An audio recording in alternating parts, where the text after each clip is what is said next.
maxaa dhan rogay jacaylkii Soomaalida ee dhaqanka iyo xishoodka ku larnaa. Wax kasta sida ay isku bedeleen ayuu jacaylkiina isku bedelay. raggii hore maahan, dumarkuna dumarkii hore maahan. Waana sababta kaliya oo keenaysa inay kala jaad noqdaan jacaylkii hore iyo kan casriga ah. Dadkeennii hore ee qarnigii 20aad iyo wixii ka horreeyay joogay, wiilka iyo gabadhu markay si kedis ah isku arkaan, 2 geed ayay kala istaagi jireen ama 1 geed ayaa u dhaxayn jiray. Halkaas ayaana hadallo la isku weydaarsan jiray. Markastoo wiilku damco inanta inuu u dhowaado, gabadhu geedka ayay kula wareegsan jirtay. Sidaas ayaana la isku fahmi jiray oo ballamo iyo go'aano loo kala qaadan jiray. oo ragga iyo gabdhaha qaar ayaa guga markii roob la dego guur ku wada ballami jiray. Sidaas ayayna gabadha u ilaalin jirtay axdigii lala galay. Asna ballanka kama bixi jirine, gugu markuu doo ayuu u soo geed fariisan jiray. Halkaas ayuuna xoolo ku dhiibi jiray, gabadhana ku calfan jiray. Gabadha ragga badan shukaansado dhaqan waxa ahayd inay la baxdo ninka ku jira ayadoon kala qarin. Waxayna meel fagaara ah ugu yeeri jirtay ragga ay sheega wadaagga yihiin. Su'aalo xalxiraala ah ayay dhex dhigi jirtay. Midkii garta ayayna gayaan la dhisan jirtay. Waa halka Soomaalidu ka tiraa gabadhi kunbay ka hadlidaa, kowna waa kala baxdaa.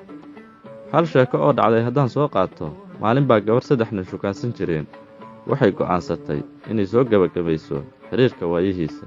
Waxayna ballamisay raggii halkansho iyo isku hal goob ayayna ku ballamisay.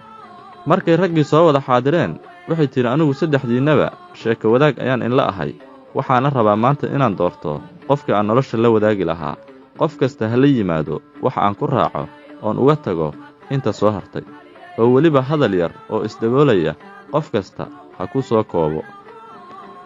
Howraar kadib, ninkii koobaad ayaa yidhi inan yahay tagaado ayadaa laacda. Ninkii labaadna wuxuu yidhi inan yahay geedkii hoos labaa la harsadaa. Ninkii saddexaadna wuxuu yidhi inan yahay laantii liilaha la dirtaa. Waxay tiri ninkii koobaad, qurux baad sheegatay, quruxdaada qaado. Ninkii labaad oo yidhi geedkii hoos labaa la harsadaana waxay tiri hanti baa sheegatay, hantida waa la helaa. Ninkii saddexaad oo yidhi laantii liilaha la dirtaana waxay tiri dadnimo iyo dabeecad ayaad sheegatay. Ninka idhaqi karana waa adiga ayay tiri. Sida ayayna ku raacday ninkii dadnimada iyo dabeecadda lahaa. Guurka iyo jacaylkaba waa la hidaraaci jiray. oo waa kii abwaanku lahaa hidda dumarka loo guursadaa heel tanaa geliy. Saaxiibayaal, soo dhowaada. Sheekadeennu waxay ahayd mid aan ku eegayno jacaylkii hore iyo sida la isku calmin jiray.